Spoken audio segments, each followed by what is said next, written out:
ازيكم؟ هعمل لكم النهارده طريقه الكريب. والله العظيم هي دي الطريقه بتاع المحلات بالظبط. شفتها في محل شهير وكبير. آه حلوه شهير وكبير دي. محل معروف يعني ان هي دي الطريقه الاصليه. والله العظيم شفت الشيف بيعملها.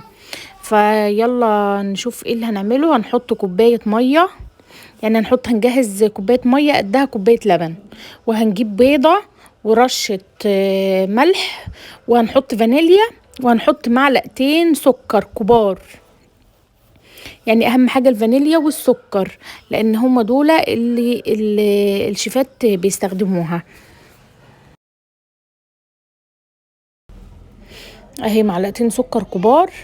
السكر بيدي طعم هو والفانيليا بيدوا طعم نفس الطعم بتاع بره بالظبط. وهحط اهو الفانيليا. لو عندكم دي سايله، لو عندكم الاكياس حطوا كيسين فانيليا، او كيس حطوا كيس واحد. آه وهنضربهم بقى بالمضرب كويس جدا. خدوا بالكم انا عملت نص كيلو، يعني الخلطه دي تتعمل على نص كيلو دقيق، والنص كيلو دقيق بيطلع 4 لقم او 5. اللي حجمهم اصغر من اللي بنشتريه طبعا، يعني حجمهم اصغر شويه من اللي بنشتريه. فاللي طبعا لو هتعملوا كتير كتروا فيه، يعني اعملوا مثلا ضعفوا الكميه. اضربوها بقى كويس جدا بالمضرب لغايه لما تبقى كله في بعضه كده، مش البيض باين والسكر باين، لا اضربوها ضربه كويسه. وهننزل بالدقيق واحده واحده، يعني نص كيلو دقيق ده هننزل بيه واحده واحده لغايه لما نحس ان هي عامله زي عجينه القطايف. لما القوام بتاعها متجانس كده وزي عجينة القطايف. لو اللي ما يعرفش عجينة القطايف، هي بتبقى عاملة زي يعني أخف من الكيكة كده. لما بنعمل كيكة أخف من الكيكة شوية.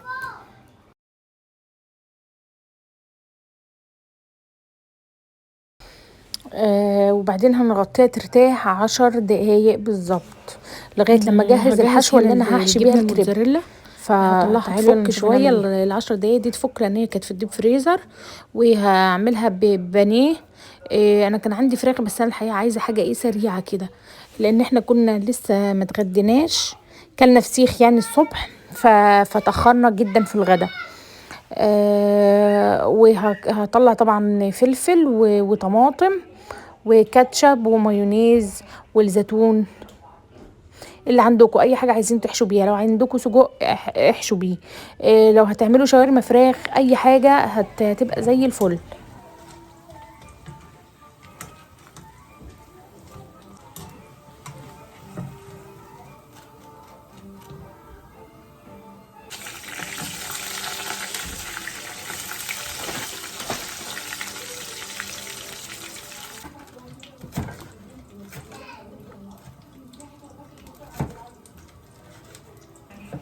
هقطع البانيه اللي هو اللي هحطه في الكريب ان شاء الله.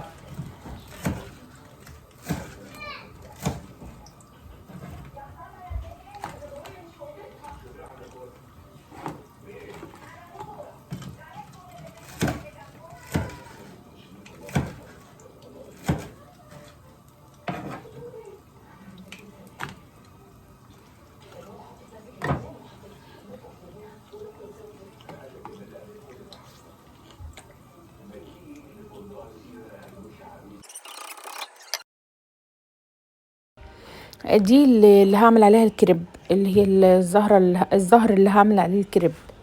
هحطه يسخن وهوريكم هنعمل ايه. هنعمل الكريب هنعمله ازاي بالعصايه. هنا جبت كاس، وخدوا بالكم انا زي اي حد مش محترفه، يعني ان انا استخدم العصايه بتاع اللي بنفرد بيها العجين. فادينا بنحاول، مره تطلع كويسه مره تطلع وحشه، وهنتعلم. او عملتها وهبتدي افرد. دي كانت اول واحده، هي ما كانتش على عدلي، بس هي لو خفيفه هنحط تاني، يعني هنحط عجين تاني لغايه لما تتقل، لان لو خفيفه هتبقى مقرمشه كده وهتتكسر. فانا جبت الكاس اهو، هحط عادي مفيش مشكله.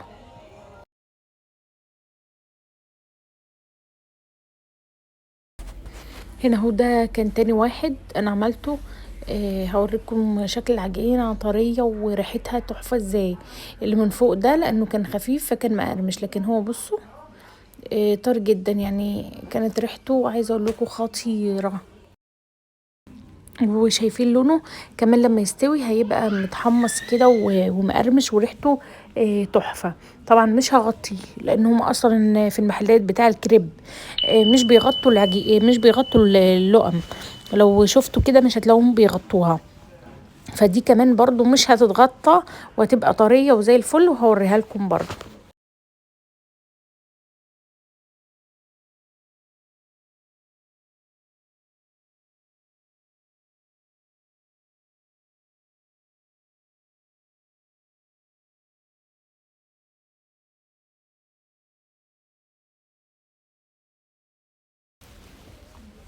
بصوا ما شاء الله كانت تحفه تحفه.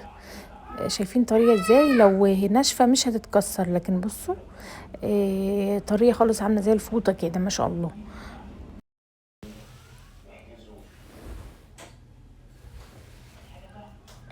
دي كانت اخر واحده، وكنت جهزت الطماطم، كنت قطعت الطماطم والفلفل.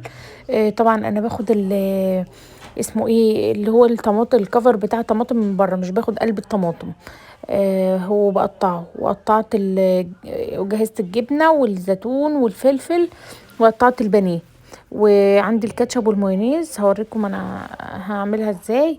هو انا دي قطعت الكريب من النص وهحط الكاتشب والمايونيز، وهحط باقي الحشو اهو. بصوا هحط الفلفل والطماطم مع بعض، وهحط البانيه، وهحط اخر حاجه الجبنه. احنا ممكن نحط جبنه من تحت وجبنه من فوق عادي، مفيش اي مشكله. الحشو زي ما انتوا عايزينها، عايزينها جبن بس، عايزين زي ما انتوا حابين اهو. بصوا هبتدي ان انا هاتني كده على بعضه. بس هي الطريقه دي يعني هتبقى صعبه لو حد لسه اول مره يعملها، فانا هعمل الطريقه دي وهعمل الطريقه التانية برضو قصادكم. ما فيش يعني، هعمل الطريقه دي وهعمل الطريقه التانية دي. لو عايزين تعملوا الحشو كتير جدا جدا، يعني انتوا عايزين تضاعفوا الحشو وتخليه تحطوا كتير قوي قوي، فالطريقه دي هتنفع فيه. ليه؟ لان هي هتستحمل. لكن لو عملناه نصين وهنحط في اللي هو التلات في التلت اللي في النص، ف فهي دي الطريقة اللي هي اللي اي حد بيستخدمها.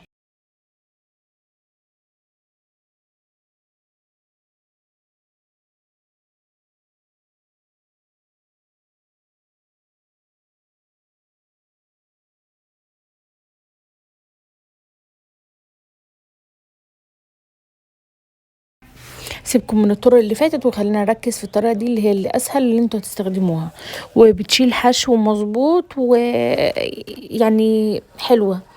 بصوا دي اللي هنحط في التلت اللي في النص، والتلتين التانيين اللي هنتنيهم على بعض اهو.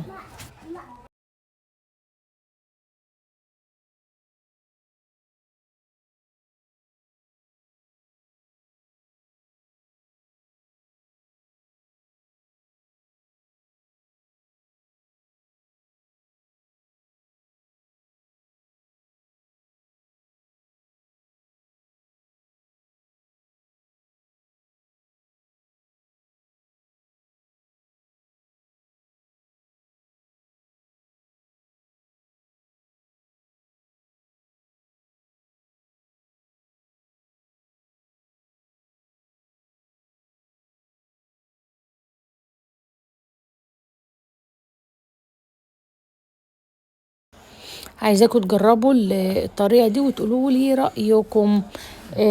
طبعا كانوا ولاد جعانين، فاللي شلته اديته لهم، وفي كام واحد كده هوريه لكم متحمص وحلو ازاي. شايفين خطير ازاي؟ ما شاء الله، بألف هنا على لبكم. مش هيفرق عن اللي بنشتريه من بره ابدا، بالعكس خالص. يعني جربوه وان شاء الله هيعجبكم. قولوا لهم جربوه، قولوا مجربوه. يلا باي باي، اشوفكم ان شاء الله في الحلقة الجاية.